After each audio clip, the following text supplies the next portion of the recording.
Ladies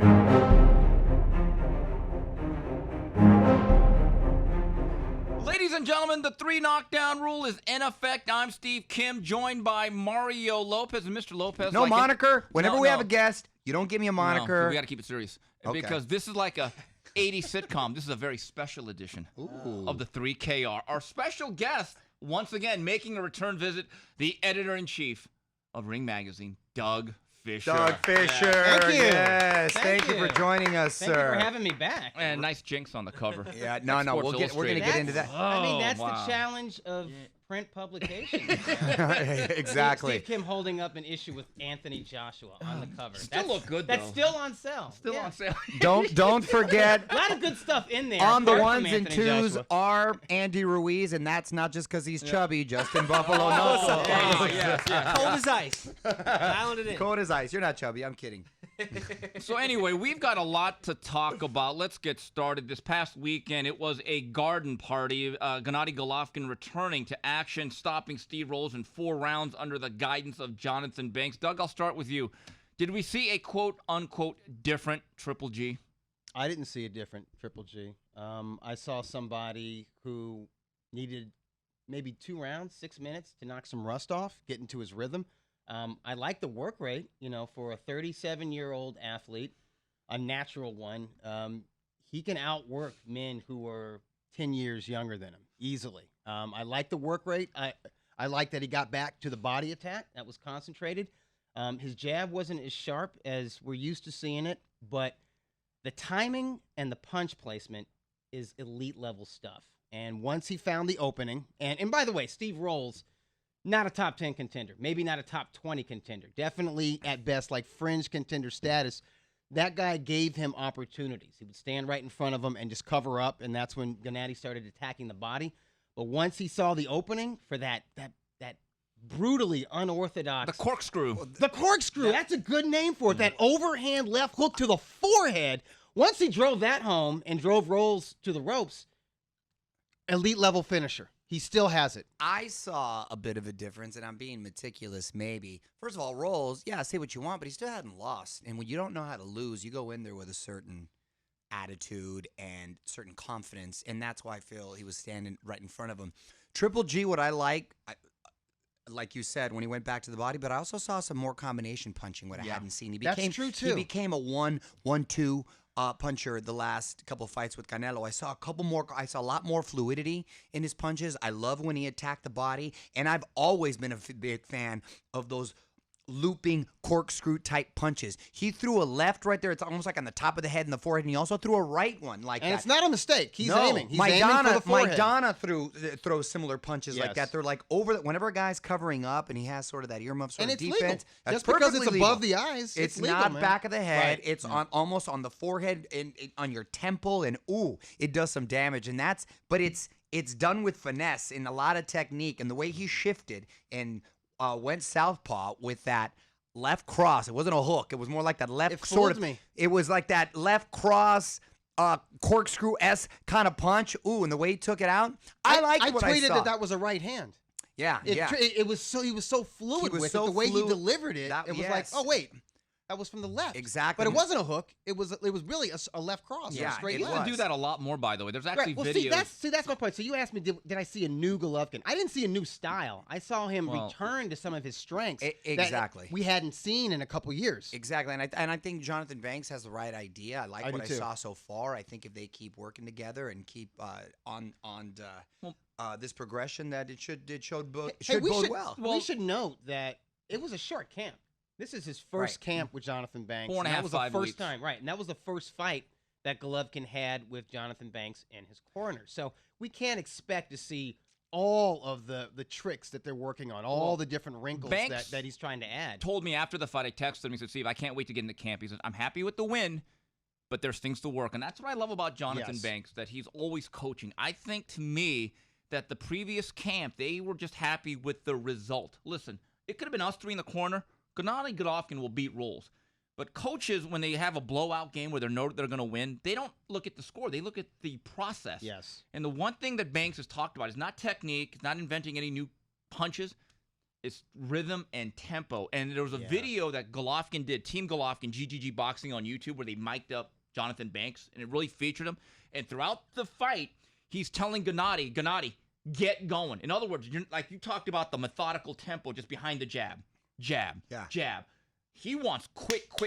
Right. Get your hands moving. Yeah. Because he told me when this was first announced during the Jacobs Canelo Saturday, Banks said, Steve, when you face a guy like Canelo at that level, those guys will always slip 1 or 2 punches. Yes. So you need 3, 4, and 5. Exactly. And that's what he's trying to bring. And also, if we're being very picky, I agree with you, Doug. I think the absence of his consistent jab, which is what you really need for Canelo to keep him honest, and that's how he had so much success in the first fight. I would love to see him, to me, in his prime when he fought Lemieux, that jab was boom, piston-like and hard and fast, and the timing was perfect, and he let his hands go a little bit more and allowed the knockout to come. In other words, lead off with the jab, Exactly. but then, keep adding. You've said this for a while, and I agree with you. October 2015, we were out there, I believe. Yes. That's the apex of Triple G in your that view. was his athletic peak. Absolutely. That's when everything was firing on all cylinders, and he's still an elite level athlete because of his experience and his boxing IQ. He's a smart guy in there, and just as Jonathan Banks is a natural coach, I think Triple G is inclined to be the student. He likes to learn. He needs to keep learning.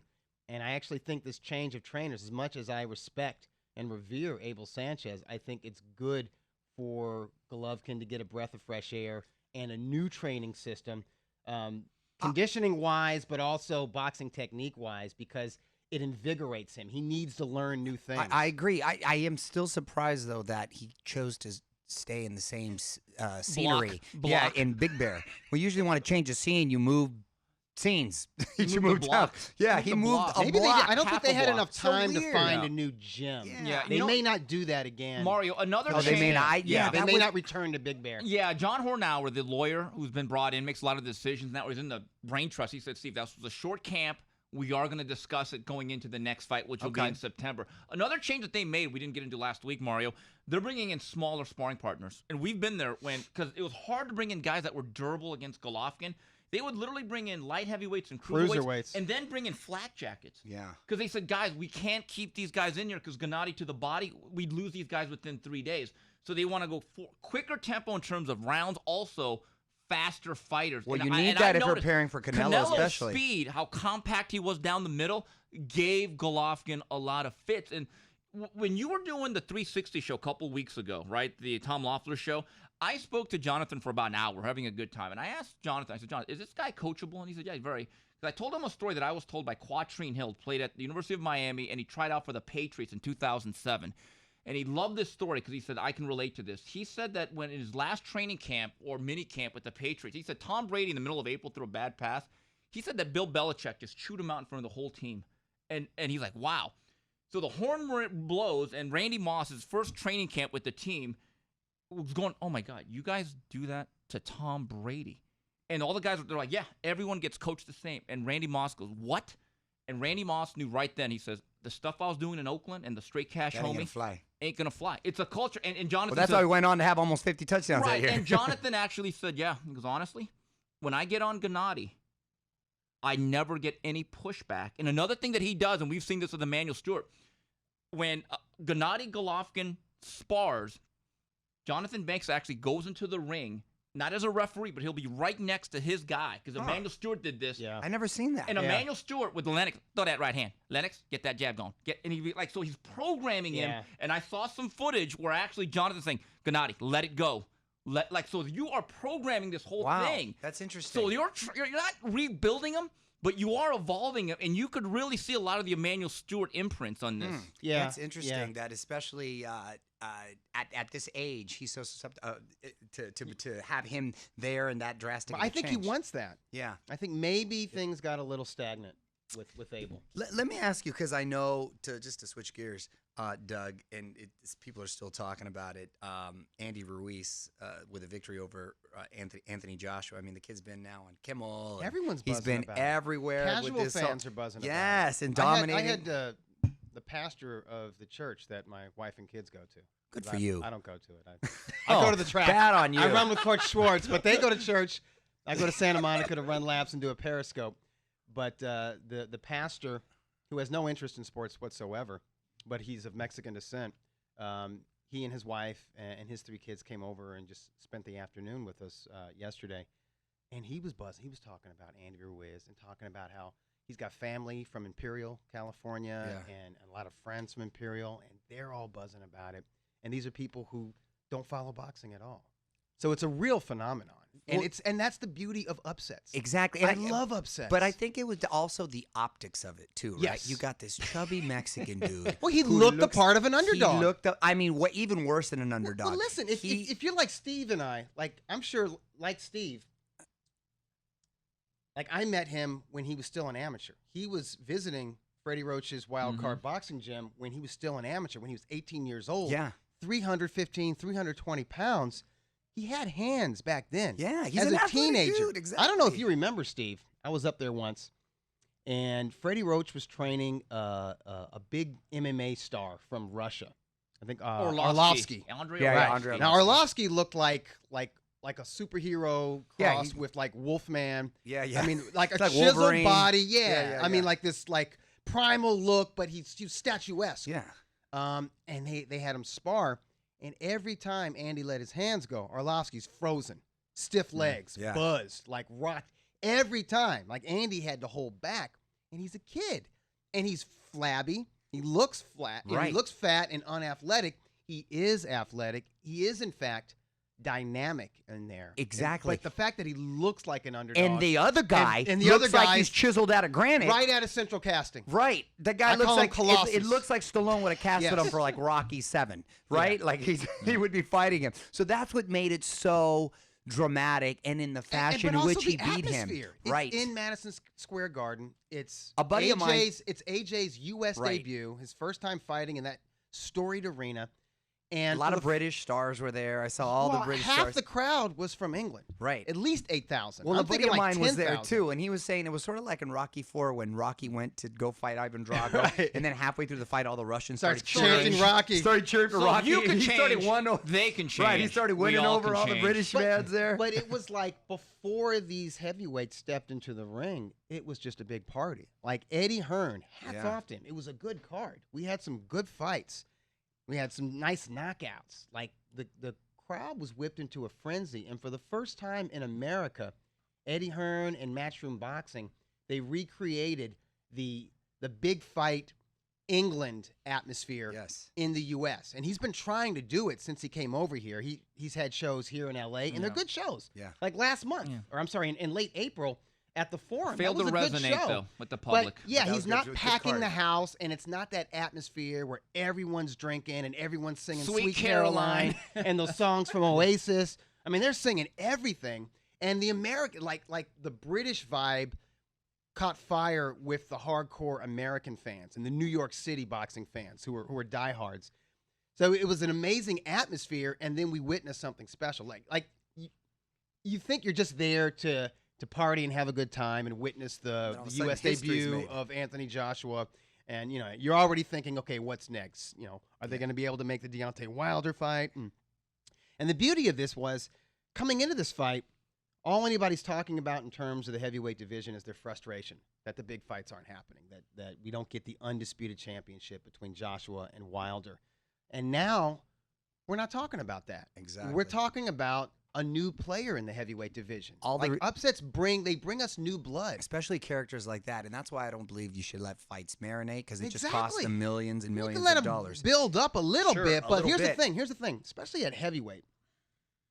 If there's an environment to where the public believes, not just boxing insiders and hardcore fans, but if there's a scenario where the public believes the two best heavyweights are out there and both have legitimate claims to being the champ, you got to make that fight.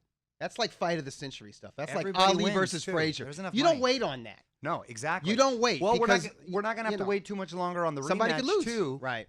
Which I believe is what November, December. November or December. And they're saying now that it doesn't necessarily have to be in the No, UK. it doesn't, but there's a reality. And the other thing is, look, in any rematch clause, I've actually been shown contracts. A lot of these rematch clauses, the terms are set. So when Andy Ruiz says $50 million, that's wishful thinking. Well, of His course. financial terms. And I believe that Eddie Hearn, in my view, Matchroom Sports and DAZN, Anthony Joshua is such a valuable commodity. They need him to recapture his titles and win that fight. I think they're going to tell Anthony, we need home canvas. Let's stick this in the UK. I really believe Too that. soon, Doug? Do you think he's going to have a little PTSD after that? Could he? He's got demons to work through, definitely. Yeah, it's going to be interesting to see how he reacts. Obviously, he wasn't as up for Andy Ruiz as he would have been if he was fighting Tyson Fury or Deontay Wilder. Well, the guy looked like he didn't miss any and workouts. and I can forgive him for that because, and not just looking at Andy's body, but Andy's demeanor outside of the ring. He's such a humble, nice guy. He's affable. He's so down to earth. I think it's hard if you're an opponent of his. It's hard to get your game face. It's hard to get your hate on. They're both very respectful because to he's each so other, nice and respectful. I can understand where even like a world-class competitor like Joshua would overlook him a little bit. Now he wouldn't overlook him going into the rematch, but now he's got to deal with the hardcore reality that Ruiz stylistically presents a lot of problems for him. Doug, in terms of the ring ratings, we have 3 heavyweights now that can vie for that #1 spot. Tyson Fury, Deontay Wilder, and now Andy Ruiz. Who's #1 in your book? We went with Tyson Fury, and I agree with that. Was that for the linear crown and the fact that most people thought he beat Wilder He's unbeaten. last December? I thought he outclassed Deontay Wilder. If you take out the knockdowns, it was really no contest. I mean, and you can't take out the knockdowns. The knockdowns are part of professional boxing. So the fight was closer than it could have been on the scorecards, but I still thought the clear winner was Tyson Fury, and everybody on the ring ratings panel believed that, and everybody with the exception of Mike Coppinger thought that Tyson Fury should move ahead of Deontay Wilder after that controversial draw. No, I agree with and you. And Coppinger actually scored 10 rounds for Tyson Fury. But he said, but don't move Tyson ahead of Wilder. And you we're do like, a mailbag, we're doing though. it. Yeah. Every Monday, every Friday, it's become a tradition in boxing, one of the must-reads in our industry. Do you sense from the general fan that there was more excitement over Andy Ruiz upsetting the apple cart or disappointment that Wilder-Joshua, if it happens, will not have 2 undefeated fighters? I'd say it's 60-40 excitement. But there's a lot of fans who are upset. They're mad at boxing. They're mad at the heavyweights. They're mad at the powers that be for not making the fight for the undisputed championship when it could have been made. And there were many opportunities when it could have been made last year and this year. Well, look here. I brought a bunch of magazines and going way back. Let's see, this is July 2018, which means we probably did this magazine like in February or March of last year, and the cover is Deontay Wilder and Anthony Joshua. Ooh, the sport has been salivating for this ever since Tyson Fury came out of retirement, and Wilder fought Luis Ortiz, and Joshua fought Joseph Parker. That people looked at that as sort of like a Final Four, and they really expected the winners of Wilder Ortiz and Joshua Joseph to get it on. Well, eventually. Much like Pacquiao, Mayweather, Pacquiao did suffer that vicious knockout loss to Marquez, right? And it clearly didn't hurt business for later on. But that was a special, that situation was where you had these 2 guys who had already established themselves as first ballot future Hall of Famers. In America, too. In America, I understand, but I think still with the heavyweights, there's a little more wiggle room where you still see these 2 big brothers that want to get. Oh no, they can still do the fight, right? Yes. And if he happens to be victorious this next time and maybe looks impressive the next one out, I think it will pick up. But right here's where the frustration if you're Deontay yes, Wilder, and if you're a Deontay Wilder fan. If you're Deontay Wilder, you always believed that you could knock out Anthony Joshua, and few people will argue with him now after seeing what Fat Andy did to Joshua. Going forward, no matter what happens to Joshua, if Wilder and Joshua fight next year and Wilder blasts Joshua in 1 round, a lot of people will shrug and say, so what? We've seen this guy knocked out before. Yeah. Exactly. You only get 1 opportunity to bust that cherry. Well, moving ahead, so let's stick with the heavyweights. Tyson Fury. That's what she said. Takes on Tom Schwartz on ESPN Plus from the MGM Grand in Las Vegas. And guys, we heard the news. The Fury-Wilder rematch is signed, but here's a caveat, for early next year. There's nothing really set in terms of an exact date or venue or network, but I'm being told by both sides it's a quote-unquote done deal. But here's That's the what we thing. want to hear. Here's the thing, though. Deontay Wilder has to take on Louis Ortiz again. That's no gimme. And I'm being No. told that if Fury beats Schwartz relatively and comes out relatively unscathed, They're going to win another in the fight. fall. Sure. Oh boy, we're playing a dangerous game of chicken here, boys. A lot can happen Lot between can happen. now and early 2020. Yeah, I'm looking forward to seeing it all play out, and I'm all about the upsets. I don't think it hurts the sport at all, to tell you the truth. I think It there's puts more new players, players there's more on characters. the board. Exactly. Hey, listen, nobody was talking about Vernon Forrest before he upset Shane Mosley. Exactly. And nobody took Shane Mosley seriously as a welterweight until he upset Oscar De La Hoya. Right. Exactly. And going back to that, Lennox Lewis had 2 devastating losses that were not supposed to happen. But when it was all said and done, again, Tyson was old and kind of decrepit at that point. He did get his big fight. He became did. an all-time great. Careers should be Well, allowed to Vladimir develop. Klitschko. People And- talk about him as an all-time great heavyweight champion. Now he's definitely going to the Hall of Fame with his big brother. And I And remember he lost, Corey not San- back to back, but first Corey Sanders, and then maybe a fight or two and later then to Lehman Lehman Brewster. I remember, and they both weren't good looks. And, it wasn't like and split after the decision Brewster losses. knockout, people were like, "This dude's Yeah. never going to be anything." Like, exactly. Forget about baby brother. He just doesn't have a chin. Exactly. Guys, going back to last Saturday, ESPN from Reno, Nevada, Oscar Valdez retains his WBO featherweight title by outpointing the game-tough Jason Sanchez in 12. You know what? I don't know about you. I'm seeing some progress under Eddie Reynoso. I like what I'm seeing too. I mean, he's becoming a little more defensive-minded, which is what we needed. I'd like to see him still answer once he does slip those punches and counter back, much like Canelo. If he can get him slipping and answering right away, That might take some time. that'll take some time, but I think he's on his way. I thought he had a pretty worthy opponent. Tough guy, man, Yeah. that came out there. But I like that. I always wonder if that one night, that one rainy night in Quig, how much it really did take out of him. Because it just, I see the same fire. I'm just wondering if there's going to be some lingering damage. I see some trepidation in him, and I don't know if it's I because didn't know he's if it trying was to learn me. some new things. I didn't know if it was me seeing that too, because I seem was like his there own that self, night. but I think And it's a natural. little bit. And I didn't see it in his last fight where we got the knockout either. The intensity of the flame, the fire in the belly, is not quite there, and I don't know if it's because he's now worried about his jaw. You get your jaw or he's severed, thinking- yeah. right? Or he's just thinking about his physical well-being more, Right. or if he's trying to process this boxing technique and defensive moves that Eddie Reynoso is trying to instill in him in each camp. I don't know yet, but I was watching that fight, and I was watching it with my dad, and he was thinking that Sanchez was doing okay. And I was like, nah, he's being outclassed, but this doesn't look like the Oscar Valdez I'm used to seeing. And maybe it's because he's not boxing in a manner that's natural to him. I think it's natural for him to swing for the home run with every shot. And that was one of my big criticisms of him. But he was comfortable in doing that. When he was in there, like, looking to take a man's soul, that was natural to him, and he just looked more fluid and looked more confident doing so. Yeah. Even if it was to his detriment. And now I see something. I see like a slight lack of confidence. Remember, in him. less is more. 2 notes here. Spoke to Frank Espinoza, the manager, last night. His days at 26 are very numbered. I mean, he's like a prisoner of war the last 48 hours. So very simple. They're going to talk to Bob Arum.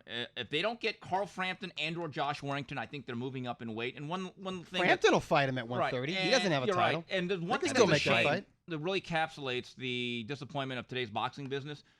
Last 4 or 5 years at 126, we had local products and Leo Santa Cruz, Joseph Diaz, and Abner Mares at 26.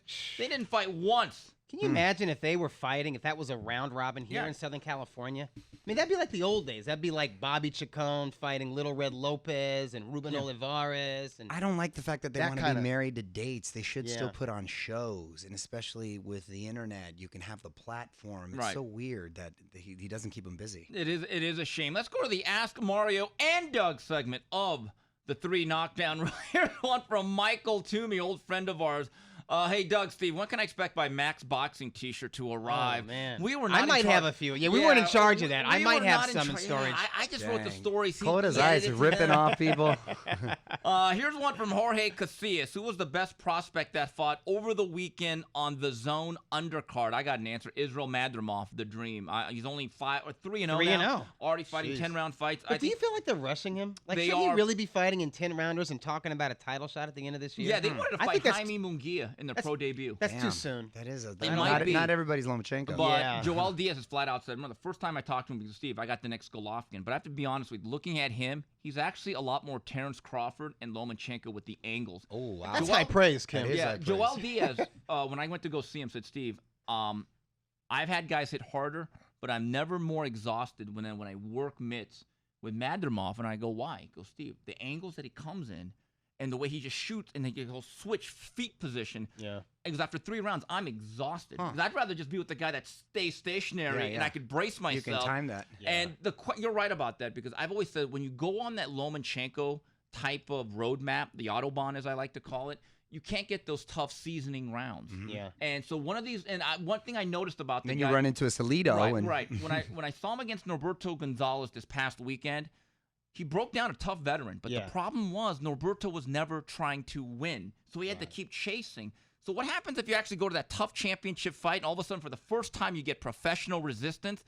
That's sometimes not the right time to be in a real fight. experiencing it, right. So I think that is key. And I also thought Ali Ekmedov looked pretty good. Yeah, and Brian Sabayo. Yeah, good According to victory. my Twitter timeline, people are really high on him who had never heard of Sabayo. So I would actually say the performance from a prospect. I mean, Madrimov got the knockout and knockout sell, but I think in going in 8 tough rounds with a fellow unbeaten prospect in Yubiov, I think Sabayo answered some questions, because the last time I saw him, he got dumped on the canvas pretty hard. And so he showed me that he could put it all together over the second half of an 8-rounder. And I thought his best rounds were rounds 6, 7, and 8. He closed And good. That's promising. He looks good. He's got a nice, he's got a pleasing athletic boxing style. And he comes off well in interviews. I think Justin's going to like this name as a Niner fan. Garrison Thirst. He says, guys. Nice, shout out. Yes, Mario. Great running back. What would be a good was. Tom Cruise versus Justin Bieber undercard? What Ed is this? Sheeran versus Bruce Somebody Willis. emailed me odds on Tom Cruise. Yeah, I got that too. Yeah, Jimmy Shapiro, right? What were the Yeah. odds? Do you Are remember? people who- actually talking about this? This was my favorite I don't know. story. I think Bieber is the this favorite. year. And He then is there's young. Mark Biebs the fa- Wahlberg against McGregor. Did you see that? No, I don't Oh, think come no. on, no, Yeah, that's not. McGregor's No, like no. a 5-1 McGregor favorite. wants No, to no, no. promote it. McGregor wants to promote Well, it. No. but I got odds. Yeah. That's my favorite story, probably of the year. And I thought, no, this has got to be like a joke of Beebs. Right. And no, the Beebs really tweeted that. Biebs actually trains at Ten Goose. Yeah, I know. With Ricky He's really into Funes. box, which is interesting as to why he wants to take it to the octagon. But I'm curious as to why he's picking on Why? almost 60-year-old Tom Yeah, Cruise. Cruz is What's the he's background here? spreadsheet For man. What's him- the genesis? For him, it'd be Mission Impossible. Oh my God. But could Tom Cruise make all the right moves? Did he get? Oh God. Or would it stop. be risky business? Stop, Oh, I got a million. stop. That's the name of the. That's the name of the fight right there. He don't want to mess with that Scientology kind of strength. Ooh, that's Because that true. you get that Scientology, you know what I'm saying, and you get Cruz all is an those. intense dude. That's Don't good. tangle with He's an that intense Dianetics. dude. Yeah, he Yes, is, exactly. He's an intense dude. But that I'm dying to know. I want Biebs to start calling out like his fellow Canadians, like Drake or Shawn Ooh, Mendes. Keep Drake it like in your that. age. Drake's right? a Doesn't- good Drake is rocked up a little bit now. Is he rocked up? Well, got Or the is he- Vada. Yeah, Let's get get the Vada Vada tested. going. Let's get the Is Vada that, going. is he all rocked up? I don't know, but that I'd be more interested in seeing that. But what is this angst coming Mario, from the Biebs? Serious question. Would you ever do a celebrity type of fight? Unless it was a charity thing, something in the octagon or boxing, you would. for charity, of course. Did Charity. you fight Mitt Romney? Oh, that's right, I did. First, I fought Oscar. Yeah. First I fought Oscar, and then I did. No, I didn't fight Mitt Romney. Mitt Romney fought Holyfield, Evander right? Holyfield. That's Yes. right. You were By the there, way, if Mitt Romney would have done that fight when he was running, I think he would have got a lot more love. Right. My man's in shape. He really looks the part. He would have made him look a little more relatable. You did Yeah. that know in what I mean? Utah, right? Yeah, He actually Utah. went to his home canvas. I That's respect that. You're a road warrior. You Salt are Lake City. Yes, you are like Mike McCallum. There you That's go. exactly. This one from David Cushion. If Andy Ruiz beats AJ in the rematch, do you see a way for AJ to come back and remain relevant? You know, I think he'll be relevant, but guys, of course. I really believe wrong though with that he people? needs to be Lennox Lewis against Hassan Rahman for him to ever be that same type Yes. of guy with that market value. Yeah, to live up to his promise. I think it's a must Absolutely. win. He has I to do. win. I don't think it's the end of the career. But he's still a player. I mean, I don't understand. Like, okay, listen, Shane Mosley lost back-to-back fights DeVern and Forrest. He didn't evaporate. Of course And not. then Winky Wright. Of course. And then he's- Winky Wright. And too. by the way, And then back to Winky Wright. exactly. He's going into the Hall of Fame. Everyone knows who Shane Mosley is. Even if he loses this next one, but is still competitive, they could be clamoring for a third if it's a really good fight. So, he's come up. He hit the lotto on the last one. Here's one from C's Candy. Do you think the fight we want, Gennady Golovkin versus Canelo 3, will happen this year or not? If not, when do you see this happening? Doug, you're good with not seeing it this year, right? The third I'm okay chapter? with that. Yeah, we were talking about this before the You're show. okay with waiting I until think- May of next year? Yeah, it's just because if it happens this September, that's like 3 Septembers in a row, and it's kind Right. of like I want to mix it up a A little bit of I want to fatigue, see though. these I guys. sense fatigue on social I- media. Yeah, I do. Like we've done this story again. It's like Groundhog Day. The only reason I don't have It a is. problem Here we with go it- again. The only reason I have a problem with it is because every time the fights are good, though. Yeah, The no, fight listen. gets I better. thought they're the getting better. rematch If was it fight of the year. If it was a stinker, then I would agree got with you. you. I but, got but you. since the fights are good and they just keep getting better, I don't have an issue with it. But I also don't have an issue if he were to face an Andrade or if he were Callum to, you know what I mean? Smith, the Callum big Smith, Yeah. exactly. That'd be Either guy against Callum Smith, Right. in England. Come on. Yeah, no, that'd be good. Have you guys ever been to a big show? A big No, boxing that's show on in my England? bucket list. You got to. I have not a fight. I've been to shows in It's England. but not almost fights. scary. Yeah. It's almost scary. Well, they're crazy over Yeah, there. a couple years ago in Manchester, I was at when Scott Quigg fought Carl Frampton. What a buzzkill that fight Oh was. my God, it was, but the environment was insane. One And of it our was like, I would producers say is it's here. like Fraser's been to a fight. Belfast. Fraser's Yeah. been to a I think he was Joshua at a fight. Joshua Joshua Yeah. Parker, another buzzkill, but That great was- environment. Right. Great Environment atmosphere. can't be beat. You got to experience it. Yeah, there's a part of Fraser me. was there, right, Fraser? I know that. Yeah, I went to the Joshua fight in Wales, and it's a whole nother thing. Like, Yeah. And that wasn't the even a good fight. atmosphere- No, it wasn't. It was boring actually, but the atmosphere is nuts. Like everyone, like the energy is violent. I guess. Yeah. Like it's just everyone's looking to fight. There were Yeah. more fights that were entertaining in the audience with those Well, Brits? there's than there was in the ring. yeah. Really? There's Damn, they're scrappy. crazy. Yeah. Scrappy over there. They need to chill. I was terrified that that Carl Frampton would get robbed. I thought there would be a full scale riot. I was Yeah. looking for a Violent, place yeah. to hide. White on white crime over there. Hey, no kidding, man. Absolutely. chill. Yeah. Going back to Golovkin, he's 37, but there's a part of me that thinks I want to see him have a couple of more camps with Jonathan Banks. I'm intrigued. That's another reason to delay Yeah. it. Yeah. You know, Not too much, because like But you you said, can't he's because 37. right, he's but 37. again, yeah. the zone, they're in the business of subscriptions. Yeah. They didn't sign these guys just to sign these guys as lost leaders. Yeah, Here's I think one- there's a lot of pressure for it to happen. Here's one from this Brad year. White. HBO/LeBron just did a documentary on Ali. A British film company, Ad Hoc, just did one on Roberto Duran titled I Am Duran. If you could do a documentary on any fighter, past or present, who would it be? There's Oh, so many. wow. The ones that come to my mind right off the bat, just because of the backgrounds in the story, Alexis Arguello, Yeah. the way he ended up go fight with the Sandinistas, and he died, and then he Yeah. shot himself, or did he? And this No, tragic stories are tragic amazing. stories. Arturo Gotti too. Did his wife kill him? Was it his chick? Did he kill? I'll toss a name in that hat. Edwin Valero. A Yeah, bit another one, obscure, exactly. but kind of like Yeah. that James Dean Yeah. thing. There's you know, so many great stories. gone before he fulfilled Johnny his Tapia. promise. Yeah. Doing bare knuckle fights. on the Tapia, I set. would Well, I love think that. everyone HBO could- did one a couple years They ago. did. Oh, right. But they there's did. so Right, much. that's- There's but there's so so much much, there's so content much, on him, right. So many stories. Mari, here's one from you from Alex Gomez. What was more satisfying this past weekend, GGG rolls or the UFC 238 violence? Can I tell you something? It's rare when the whole card is pretty stacked and delivers, and UFC 238 was a hell of a card. The women's fight, I never have gotten hype for a female boxing fight.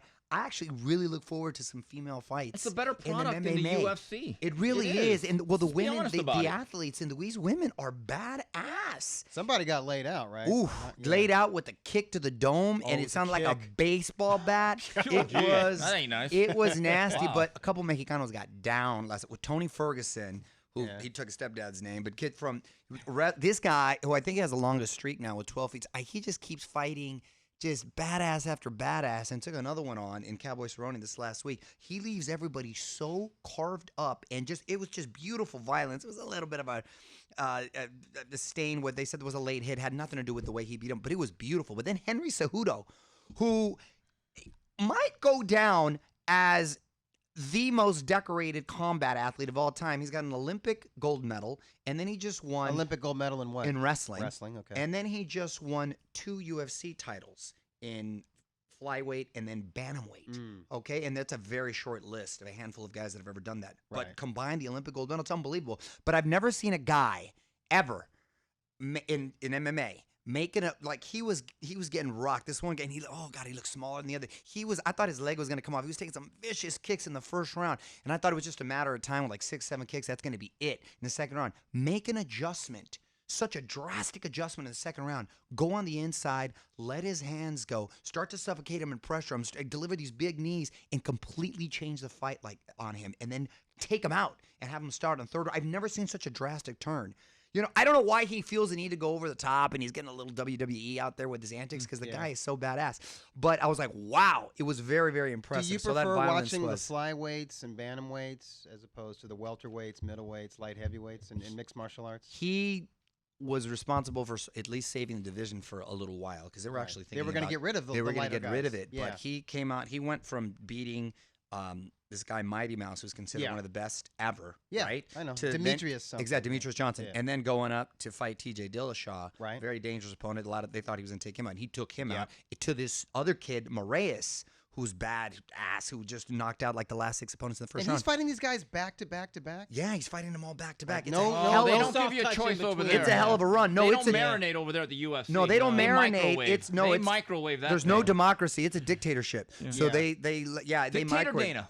Yeah, exactly. All right, moving on. Robert Montano, would you consider this a comeback year for boxing as a whole? Some great events and matchups being made up for a lackluster 2018. Guys, let me just tell you I something. don't think 2018 was lackluster But at all. let me make thought this it was point. good. So did I. July 27th, the Zone and Top Rank and everyone involved Matchroom are coming together, reaching across the aisle to make a fight between Maurice Hooker and Jose Ramirez. Love we need that. more of that. Yes. I can't wait to be there. I'm That's- going out for You're that. going to go to fight. Dallas. I'm going to go to Arlington. Like Debbie, I'm doing Dallas. Very good. I like that. One other question. Watch out, Dallas. Yeah, watch out, Dallas. One other question from Dethroned South. What's the first thing you look for when watching a young fighter for the first time? Fundamentals. Guys, it's simple. Do they look good? Like when not just shadow boxing, but do they have their hands in the right place? Like when I played baseball, I actually played against, in pretty good league, the Whitmont League, and we played against guys that went to Stanford, got drafted. I could just tell by the way they warmed up, and sometimes they swung the bat. I could say, "Oh, that guy." And usually the guys that throw the ball well, catch it a certain way, and the way that they swing the bat, you can tell. I look for comfort. You can tell. I look for confidence, poise.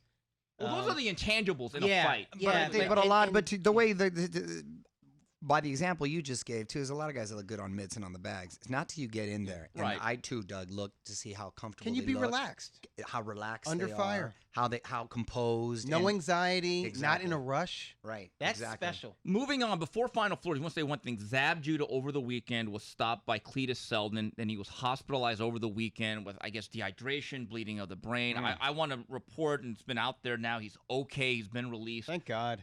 I got to tell to you, hear. the people that put on this fight, Star Boxing, be careful who you book. Yeah. I don't think Zab at 41 should have been allowed to fight. I don't know why they licensed Well, him. and you know, he was hurt in the third round, and he was taking a beating, and the fight wasn't stopped until the 11th it was round. sustained. Those are the worst ones. Those are the worst kind of and there's a lot of wear and tear on Zab. And Yeah, I know. And I hope Zab Class calls of it a day. 1996. No, exactly. Had a good career. It's up and down like a cyclone borderline roller Hall of coaster, but Fame. absolutely.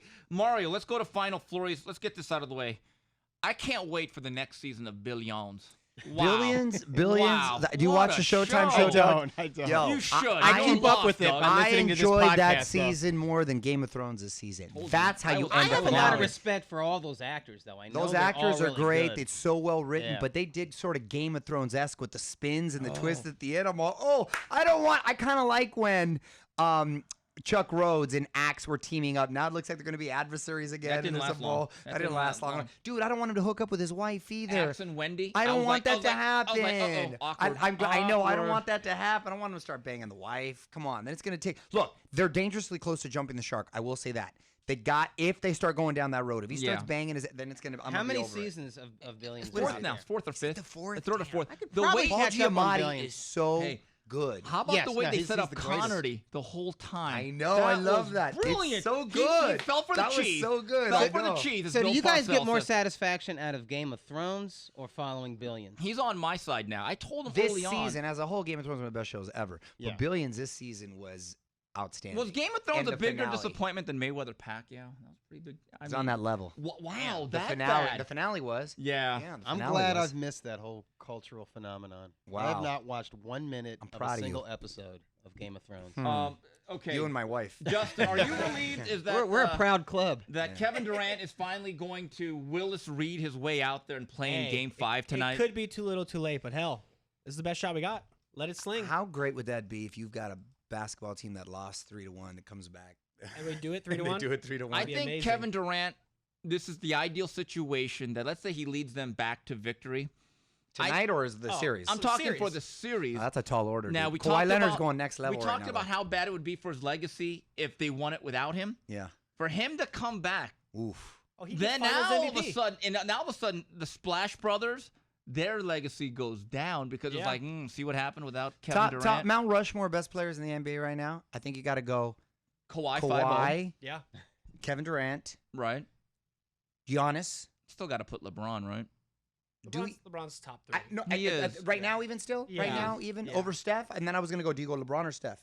LeBron. Oh, you got to go LeBron. Still better Gotta go overall game. LeBron. Bigger yeah, guy. Yeah. Doug, every week you literally go to a comic book store and you lay it Every all Wednesday. out. All right. What's hot right I need now? to actually Do you watch the Instagram that. movies, too? Do you watch the Marvel movies? I'm behind. I haven't seen Endgame yet, and I haven't seen Dark Phoenix.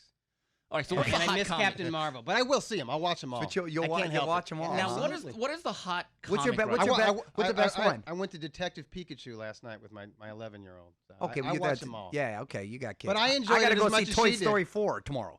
So You'll have They made fun. another You'll one? enjoy Oh it. yeah, I Come love those. on. Those are They made awesome. another one, huh? They They did. made another one. It's Yeah. coming out. Now, one gonna see time that. I actually saw that your daughter got the Peanuts and Snoopy, right? Oh gosh, speaking of which, Steve. Okay. God, you're such a good father. I love got the it. Peanuts. You're a Love the nerd out Peanuts. right I'm a now. good friend too. Look. Oh, here we go. It's a Wow. game. So I got Bearing this. Okay, gifts. so Is that so a leftover Christmas yes, gift? it's a Christmas gift from 2015 when Steve and I started working those Wow. Golden Boy streams from the Yeah, Belasco. those are fun. I was gonna give you a Christmas gift. This has been sitting in my house for like What? 4 years. Look at that. There Merry you go. Christmas. I'm bearing gifts. Merry what? Christmas. You like the peanuts? That's, You know, can I just say something? that's the one geeky thing Steve's Hey, into. You know what? Don't I know. consider this 3.5 years late. Consider this 5-6 months early now. There you Yes, go. I exactly. look at it. That's how I would look like at it. that. So I like Doug- your style. Don't some people do Christmas in July? Yeah, exactly. Like in Doug, so Australia, I can- they're I can celebrating say it. to Yeah. you, Happy Kwanzaa. Yeah. I am very, La- very la- No, say Harambe. Harambe. Last thing I want to say before we sign off,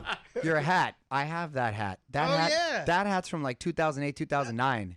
Isn't Yeah, it? Team Pavlik. Isn't it? Yeah. That hat's like, because think I have this that hat. was- That hat's, yeah, dude, I I got it think like in this is when- 08, 09. Either when I think it was when Kelly Pavlik got like Fighter of the Year or something from the Boxing Writers Association. Had to be 2007 or 8 then. Okay, Yeah, then it I was was right. when he Oh, won- wait, that's see? a- That's yeah, a when he- long well, time that's ago. when he won- Because that's when how I he know won the how old that middleweight hat title. is. I was like, You like damn, that? you kept that hat, Oh, too. yeah. So, Well, look- Doug, Ring Magazine, one point of business. How do people subscribe? And I know there's a digital edition. Just go to ringtv.com. That's the easiest way.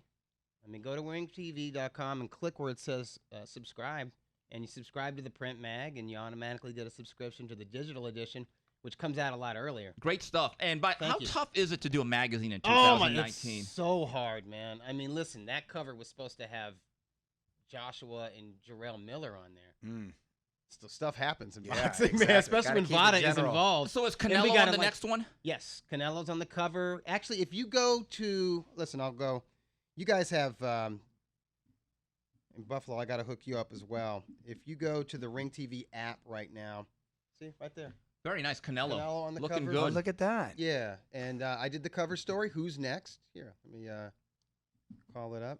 Yeah, put it for the And camera it's like, right there. oh, is this Nice. the camera? Yeah. I don't know. Can they? Yeah, I don't they know can if see it. Nice and clear. Okay. Yeah. Nice, clean So cover. it's basically, I mean, we all know it's probably going to be Triple G, but there's options for him. So there's Yeah. Callum Smith, there's Demetrius Andrade, there's Jaime Munguia. I talked to all these people and, you know, the people involved and kind of pontificate on what might happen this fall. There's options. All right, so Yeah. lots of stuff going on. Doug, join us again. You're always have an open Anytime. invite. Thank you, Doug. All right, so there it is. The editor-in-chief of, not Max Boxing. You almost said it. Almost said it. But Ring Magazine, Doug Fischer. So on behalf of Mario Lopez and Justin Buffalo Knuckles, this is Steve Kim saying adios.